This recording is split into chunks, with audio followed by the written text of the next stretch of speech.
ঠাকুরগাঁয়ে সড়ক দুর্ঘটনায় নিহত 4 জনের মধ্যে 3 জন সরকারি কর্মকর্তার নামাজে জানাজা অনুষ্ঠিত হয়েছে ঠাকুরগাঁ ডিসি অফিসের সামনে জেলা আদালত চত্বরে। এই প্রথম ঠাকুরগাঁয়ে একসঙ্গে 3 সরকারি কর্মকর্তার জানাজা কর্মস্থলের সামনে অনুষ্ঠিত হলো। এর আগে শুধুমাত্র কোনো বিচারক বা আইনজীবী মারা গেলেই জানাজা হতো আদালত প্রাঙ্গণে, তাও একজনের। এমন হৃদয় বিদারক ঘটনা গেল এক যুগেও দেখা যায়নি ঠাকুরগাঁ জেলায়।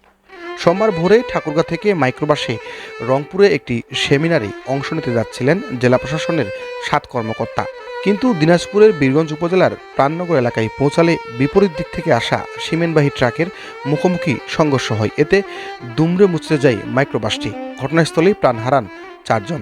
নিহতরা হলেন ইমরুল হোসেন, ভানুর ইউনিয়নের বলধর গ্রামের ইদ্রিস আলীর ছেলে; দেলোয়ার হোসেন, চারল ইউনিয়নের শাহবাজপুর গ্রামের হাফিজুল ইসলামের ছেলে; জুলফিকার আলী, রানীশঙ্কল উপজেলার দবিল ইসলামের ছেলে ও আরিফ হোসেন মানিক, মাইক্রোবাস চালক, জামালপুর ইউনিয়নের শিবগঞ্জ এলাকার বাসিন্দা। নিহত 4 জনের মধ্যে 3 জনই ঠাকুরগাঁ জেলা প্রশাসনের কর্মকর্তা ছিলেন। এ ঘটনায় আহত হয়েছেন আরও 3 জন, আল মামুন, আব্দুল মান্নান ও নাহিদ। তারা ঠাকুরগাঁ সহ বিভিন্ন হাসপাতালে চিকিৎসা নিচ্ছেন। জানাজার সময় আদালত চত্বরে শোকাহত সহকর্মী, আইনজীবী, সাধারণ মানুষদের উপস্থিতি প্রমাণ করে এই মর্মান্তিক দুর্ঘটনা ঠাকুরগাঁওবাসীর হৃদয়ে কতটা গভীরভাবে আঘাত এনেছে। ভোরবেলা কিভাবে পাইছিলেন আপনি বলেন তো? সকালে আসে দেখি এখানে লোক পড়ে আছে আর পিছনে 3 জন শুয়ে আছে। সবাই মিলে চাপাচাপি করে বাইর করে নিয়ে আসে, তো 2 জনকে আগে খালি গাড়ি উঠাই দিয়েছে।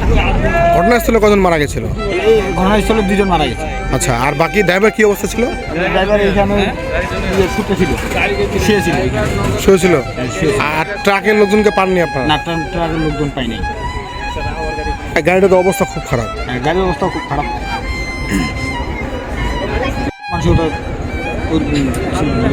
সবাই পড়েছিল? হ্যাঁ, সবাই পড়েছিল। কয়জন ছিল যাত্রী? মোটামুটি যাত্রী ছিল 7 জন, ড্রাইভার সহ 7 জন। ড্রাইভার সহ 7 জন। 7 জন। এর মধ্যে আপনার 2টাকে 3 জন ভালো ছিল।